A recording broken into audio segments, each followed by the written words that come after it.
안녕하세요. 작년 가을 이혼녀가 되어버린 30대 후반의 여성입니다.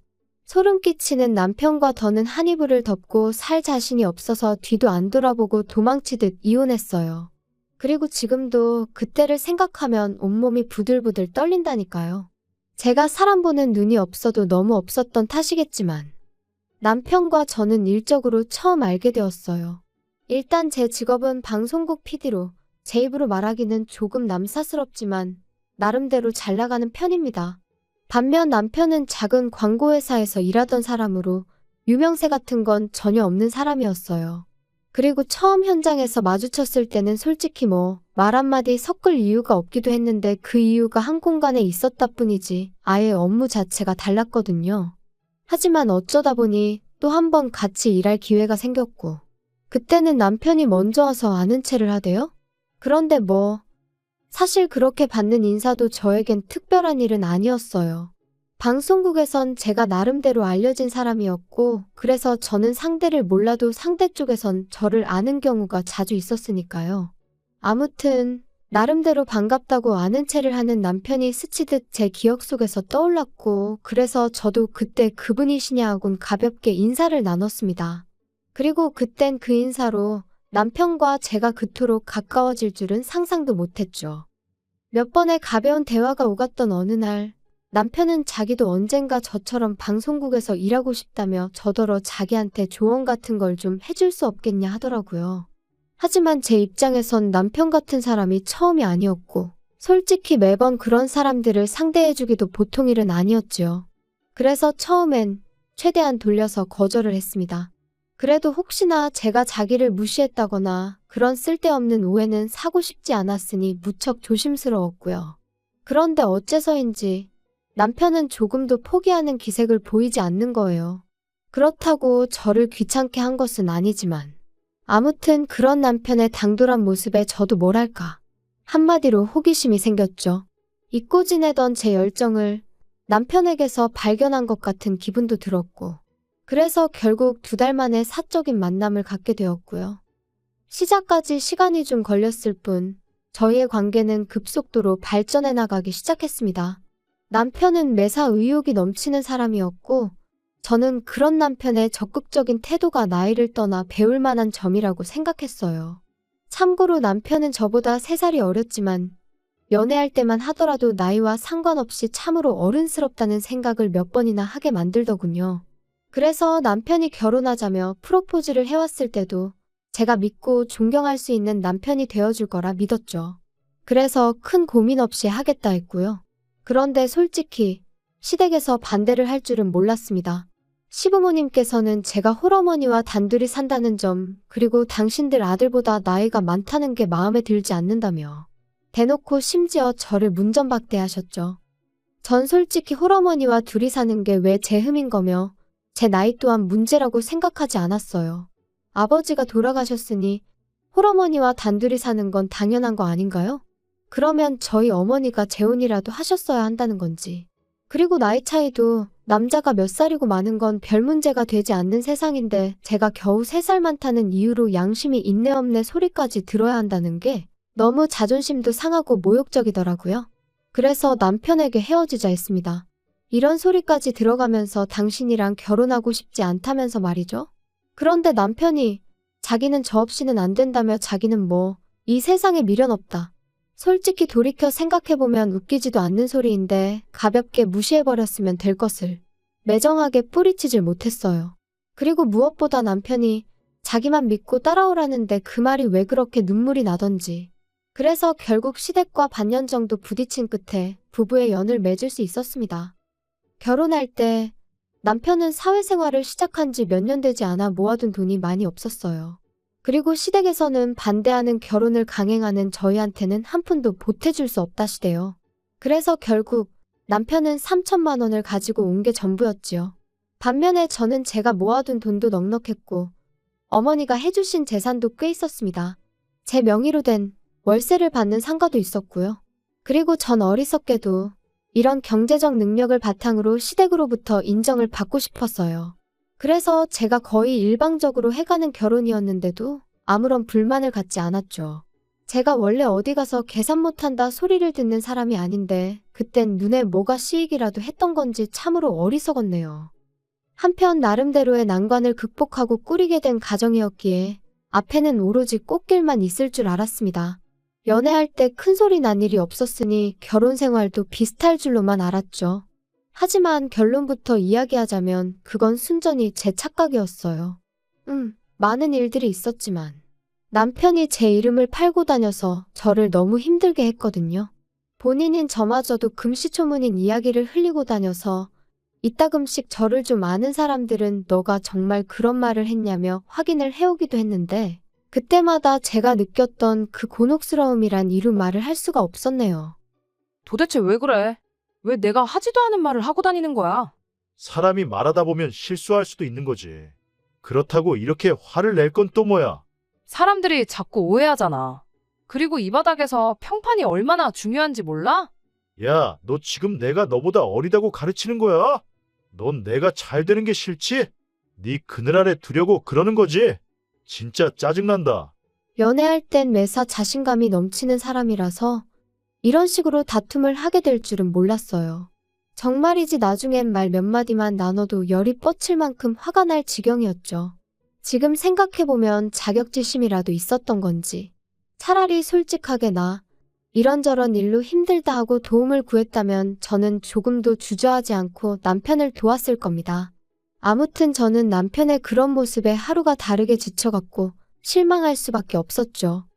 하지만 틀어진 부부 사이에도 불구하고 저는 저 나름대로 남편의 가족들 그러니까 시댁 식구들에게 최선을 다했어요. 비록 고맙다는 말 한마디 제대로 들어본 적은 없었지만 내가 누군가에게 잘하면 그 복이 다시 나에게 돌아온다는 친정어머니의 가르침을 따랐던 거죠. 그런데 세상 사람들 마음이 다 저희 어머니나 저 같지가 않더라고요. 결혼한 지 만으로 2년차가 되던 무렵부터 친정어머니 건강이 조금씩 나빠져가는 듯 했어요.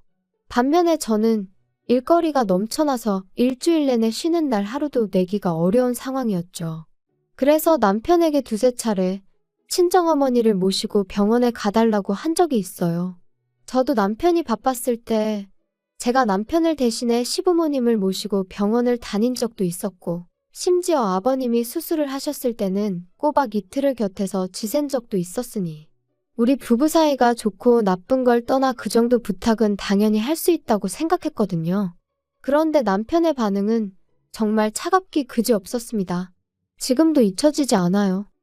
내가 왜? 당신 어머니잖아. 요새 여자들은 효도는 셀프로 하는 거 좋아한다던데. 넌 왜 그래? 무슨 말을 그렇게 해? 내가 그동안 시부모님한테 어떻게 했는데? 내가 그러라고 시켰냐? 너 좋아서 한 걸 가지고 왜 나한테 그래? 그러니까 하기 싫으면 하지 마? 그 말 한마디에 오만 정이 다 떨어졌죠. 그래서 딱 그때부터 저도 시댁에 해드리던 모든 지원을 중단했어요. 그리고 그 안에는 경제적인 지원도 포함되어 있었고요. 부부 사이의 생활비도 그 무렵부터 칼같이 계산하기 시작했네요. 저는 남편에게 10원짜리 하나 쓰기도 아까울 만큼 남편이 미웠으니까요. 그리고 이렇게 무의미한 결혼 생활을 계속 이어가야 하나 차라리 지금이라도 헤어지자고 할까? 그런 생각이 들던 무렵 친정어머니께서 쓰러지셨습니다. 병원 말로는 신경성으로 달리 손 써볼 방법도 마땅치 않고 이런 식이라면 어머니가 1년이나 버티실 수 있을지 모르겠다고 했어요. 말 그대로 사형 선고나 다름이 없었죠. 저도 어머니도 몇 날 며칠 서로 말 한마디 쉽게 하지 못하고 눈물만 흘렸습니다. 그리고 상황이 그렇다 보니 이혼이니 뭐 그런 건 생각할 겨를도 없었어요. 남편도 남편대로 그때만큼은 저나 어머니에게 나름대로 신경을 쓰려고 하는 게 보이기도 했고요. 하지만 미리 말해두지만 이건 다 생쇼에 불과했네요. 그렇게 속절없이 시간만 흘러가던 어느 날 저는 친정어머니의 담당이로부터 뜻밖의 이야기를 듣게 되었어요. 얼마 전부터 한국에 수입이 되기 시작한 신약이 있는데 그게 저희 어머니한테 효과가 있을지도 모르겠다고요. 그런데 문제는 보험이 안 된답니다. 한 번 투약하는데 700만 원 가까이 들고 2주에 한 번씩 10번은 투약하셔야 될 거라면서. 하지만 저는 고민하고 말고 할 것도 없이 해보겠다 했어요. 막말로 앉아서 돌아가실 날만 기다리고 계시게 하느니 뭐라도 해보는 게 당연하지 않나요? 그리고 정말 돈이 없다면 모를까. 아니, 없다고 해도 어떻게든 해드렸을 거예요. 그런데 남편이 이 이야기를 듣더니 아니, 너 생각을 하고 말하는 거야? 한 번에 700씩 10번이면 7천이야. 7천이면 웬만한 중형차는 사고도 남는 큰돈이라고. 지금 너는 우리 엄마랑 중형차를 비교하는 거야? 제정신이니? 아니, 말이 그렇다는 거지. 근데 효과 없으면 환불은 해준대? 진짜 한심해서 말도 안 나오네. 너야말로 머리에 뭐가 들어있는 거야? 내가 지금 뭐 쇼핑하는 거야? 거봐, 환불도 안 해준다는 거잖아. 그거 다 상술이야. 7천이라니 생각할수록 욕 나오네. 너는 가족이 장모님 뿐이야? 내 생각은 안 해. 미래에 태어날 우리 아이한테는 뭐 어쩔 건데. 쓸데없는 소리 하지 마. 당신한테 돈 달라고 안 할 거고 내 능력으로 해드리는 거니까. 그리고 당신하고 알고 지낸 시간보다 내가 엄마 딸로 지낸 시간이 훨씬 길고 의미 있거든? 그러니까 서운한 애 어쩌네 그런 소리도 할 거 없어. 당신이 나한테 그런 말을 할 자격이나 돼? 결국 제 고집대로 신약으로 치료를 받기 시작했지만 솔직히 말해서 초반에는 효과가 없는 것 같았어요. 그리고 그때 저는 말 그대로 무너져 내리는 기분이었습니다. 마지막이자 유일한 희망이라고 생각했으니까요. 그런데 정작 남편은 자기가 뭘 했냐며 의기양양해하는 꼴이라니. 한마디로 정말 재수가 없더라고요. 하지만 편찮으신 어머니께선 당신까지 떠나고 나면 제 옆에는 남편 하나 남는다 생각하셨는지 계속해서 저더러 남편에게 잘해주라 하시고 저희 남편한테도 번번이 당신이 미안하다 하셨는데 다시 그때를 떠올리니 가슴에 돌 하나 걸린 듯 속이 불편하고 답답해지네요. 아무튼 정말 하루하루가 암담했지요. 하지만 죽으라는 법은 없다고 딱 절반쯤 지났을 무렵부터 놀라울 정도로 어머니의 증세가 호전되어 갔어요. 그리고 마지막 투약으로부터 2달이 지난 뒤 저희는 담당이로부터 6개월 뒤에 다시 오라는 말을 듣게 되었습니다. 치료가 성공적으로 끝났지만 추이를 지켜보자는 이야기였죠. 어머니도 저도 벅차오르는 감정을 주체하지 못하고 병원을 나서며 얼마나 울었는지 몰라요. 그리고 이튿날 저는 어머니랑 제주도로 여행을 떠났습니다. 어머니가 병원 생활을 무척이나 답답해 하셨거든요. 그래서 3박 4일 동안 맛있는 것도 먹고 즐거운 시간을 보내고 왔어요. 그리고 그러는 동안 남편은 말이라도 한마디 가령 잘 쉬고 오라던가? 네, 전혀 없었습니다. 저도 뭐 별 기대도 없었지만요. 한편 꿈같은 여행을 끝내고 어머니를 댁으로 모셔다 드리고 집에 왔어요. 원래는 어머니더러 당분간 저희 집에서 같이 지내시자 했지만 어머니가 사위 불편하게 하기 싫으시다며 거절을 하셨거든요. 아무튼 그래서 이제 짐 정리도 하고 어질러진 집도 치우고 그러고 있는데 남편이 거칠게 현관문을 열고 집 안으로 들어오더군요. 그리고 얼마나 술을 마셨는지 자기 몸 하나 제대로 가누지도 못하면서 저더러 한다는 소리가 너랑 니네 엄마 때문에 다 망했다. 다 꼬였어. 꼬였다고. 내 인생 책임져. 갈 사람이 때가 되면 가야지. 진짜 짜증난다. 지금 뭐라고 한 거야? 갈 사람이라니? 너 지금 우리 엄마가 갈 사람이었다는 거야? 그럼 죽을 날 받아놨으면 그냥 적당히 살다가 가야지. 그걸 왜 마음대로 연장을 시키냐고. 모녀가 똑같이 이기적이야. 지들밖에 몰라. 정말이지 온몸에 소름이 쫙 끼치면서 저 인간이 저러다 나한테도 무슨 짓을 할지도 모르겠다는 생각이 들더군요. 그래서 간단한 짐만 챙겨서 술 취한 남편이 잠이 든 틈을 타 도망치듯 집을 나왔습니다. 그리고는 바로 어머니 댁으로 향했어요. 원래는 어머니를 걱정시키긴 싫어서 호텔로 가려고 했는데 그러다 남편이 혼자 계신 어머니한테도 찾아가 패악질을 할지도 모르겠다는 생각에 그럴 수도 없었거든요. 어머니는 어머니대로 방금 헤어진 딸이 얼굴이 사색이 되어서는 돌아왔으니 몹시 놀라신 눈치셨습니다. 그리고 그런 어머니께 저는 그간의 제 결혼 생활부터 시작해서 아무래도 이혼을 해야 할 것 같다더는 같이 못 살겠다는 이야기까지 전부 털어놓았죠. 자꾸만 당신 탓을 하시는 어머니 때문에 가슴이 더 답답해졌던 것도 사실이지만 그래도 결국 제 편은 어머니 한 사람뿐이더라고요. 이튿날부터 저는 변호사를 만나고 이혼을 준비해 나가기 시작했습니다. 그리고 저는 그 과정에서 황당한 몇 가지 사실을 알게 되었어요. 일단 결혼 당시 남편이 모아둔 돈이 없다고 했지만 실은 남편 명의로 작은 오피스텔이 하나 있었다는 거. 그리고 그 오피스텔을 월세로 주면서 거기서 나오는 모든 돈을 시부모님께 드리고 있었다는 걸요. 그리고 또 한 가지. 회사에다가 공공연히 자기는 금방 관둘 거라고 그러고 다녔답니다. 저희 어머니가 돌아가시면 어머니 재산이 유일한 핏줄인 저한테 오게 될 거고, 그러면 저한테 얘기해서 뭐 광고회사를 하나 차릴까 싶다며. 물론 저는 금시초문, 생각조차 해본 적 없던 이야기였어요. 또다시 남편이란 작자에게 소름이 끼치더라니까요. 한편 변호사는 이 모든 게 저에게 유리한 정보라고 했지만 기쁘지만은 않았던 것도 사실이에요. 웬일로 집에 다 들어왔냐? 당신 보고 싶어서 온 거 아니니까 관심 꺼. 그리고 엄밀히 말하면 이 집은 내 집인데 내가 왜 나가 있나 싶더라. 그러니까 오늘부로 당신이 방 빼. 참나, 그게 말이 되냐? 남편을 내쫓는다니 말도 안 된다. 그럼 말이 되고 말고. 너 이제 내 남편 아니야. 나 너랑 이혼할 거거든. 이혼 같은 소리 하네. 나 이혼 못해. 너 때문에 나 개털됐으니까 네가 책임져야지. 아, 신우한테 오피스텔 넘겨줘서? 그러니까 왜 그렇게 경거망동을 했어. 그리고 진짜 입에 담기도 싫지만 우리 엄마가 돌아가시면 그 재산이 내 거지 니 거야? 정말이지 더는 한마디도 너랑 말 섞기 싫으니까 당장 나가.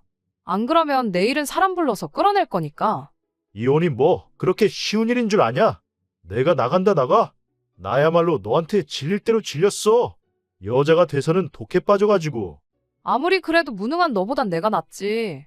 남편은 저에게 온갖 쌍욕을 퍼부으며 집을 나갔어요. 남편이 완전히 제 시야에서 사라지고 나서야 비로소 참았던 숨이 터지듯 나오더라고요. 그리고 이후로 저는 변호사의 도움을 받아가며 몇 달의 공방 끝에 남편과 이혼을 할 수 있었습니다. 결혼 기간이 짧아 위자료를 할 건 없었지만 적어도 뭐 하나도 빼앗기지 않았으니 참으로 다행이다 싶었죠.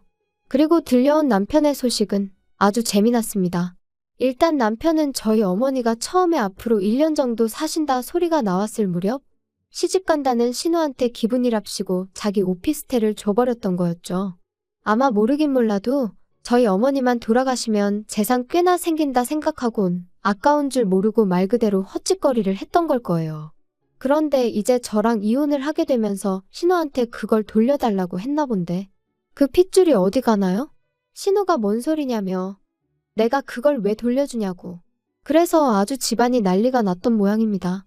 그리고 제가 이 일을 이토록 상세히 알게 된 건 시부모님이 저 때문에 남매가 아주 등을 찌고 살게 되었다며 책임을 지라고 저한테 따지러 오셨거든요. 그래서 제가 두 분 능력으로 하나 더 사주시라고. 아, 돈이 없어서 그렇게 못해주시냐고 쏘아붙였네요. 그 와중에 싸가지니 뭐니 그런 것까진 생각도 안 했고요. 그리고 한 가지 더 가뜩이나 제가 이혼하게 된 전후 사정을 아는 친구가 남편 회사의 대표와 지인이기도 했고 친구는 저하고 상의를 한 것은 아니었지만 제 남편이 너무너무 꼴보기가 싫더랍니다. 그래서 그 대표에게 저희 남편이 사업이니 뭐니 헛물을 키고 다닌다며 이러다 이 회사 기밀도 빼가는 건 아니냐고 바람을 좀 넣었던 모양이에요. 그리고 그러자 대표도 그렇지 않아도 그 직원 때문에 다른 직원들 불만이 이만저만이 아니었다면서 결국 해고시켰답니다. 팀워크도 부족하고 불성실하고 뭐 아주 틀린 말도 아니었으니 남편도 제대로 한마디 반박도 못해보고 쫓겨나듯 나왔나 봐요. 저더러 네가 꾸민 짓이냐 그러고는 연락이 왔었는데 그때만 해도 저는 아무것도 몰랐던 때라서 이 인간이 뭔 소리를 하는 건가 싶었는데 비하인드 스토리를 알고 나니 정말 웃겨서 한참을 웃었다니까요. 아무리 돈 앞에 장사 없다지만 그래도 한때는 정말 저 하나만 있으면 된다고 눈물 콧물까지 짜대던 인간이었는데 이런 걸 보면 사랑이란 게 참으로 간사한가 싶기도 하고 그저 제가 옥석을 가려내지 못해서 이런 일을 겪은 건지 정말 사랑이란 건 믿기 어려운 것인지 여러 가지로 생각을 하게 되네요. 부디 여러분은 저와 같은 실수는 하지 않으셨으면 좋겠습니다. 평생을 의지하고 소중히 아껴줄 상대를 만난다는 거 저 한 번만 더 기대하고 기다려봐도 될까요? 따뜻해지는 이 계절처럼 제 마음에도 훈풍이 불어오길 기다려봅니다. 들어주셔서 감사해요.